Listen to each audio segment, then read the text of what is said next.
Sen uygun olmaz. Просто sen слишком ko'p internetda o'tirasan. Qizlarning eri yigiti sani yigitingdan zo'rroq. Просто sen слишком ko'p internetda o'tirasan. Boshqa ayollar qizlar sendan chiroyli, ozg'in yoki baxtliroq emas. Просто sen слишком ko'p internetda o'tirasan.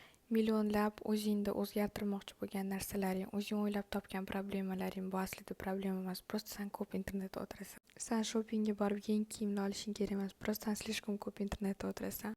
Bilasizlarmi, men ham ko'pincha paytlar o'zim boshqa odamlar bilan solishtirganman. Yoshligimda, maktabda endi bitirayotgan paytlarim boshqa blogerlarni ko'rib, ular yigitlari zo'r podarkalar berganini ko'rib, erlariga men ham havasim kelgan, men ham shunaqa zo'r bolaga ergitaman, gelik menga podarka qiladi, shunaqa narsalarni men ham orzu qilganman. Vaqt o'tib tushunganmanki, buni hammasi yolg'on. Instagramda ko'rayotgan narsalarning 95% может быть yolg'on bo'lishi ham mumkin. To'g'ri, bor shunaqa erlar rostdan ham shunaqa podarkalar gullar beradigan, lekin bularning отношениялari nimadan o'tganini sizlar hech qachon bilmaysizlar. Men Amerikaga ko'chib kelishni 4 yil orzu qilganman, 4 yil kutganman shu dokumentlarni.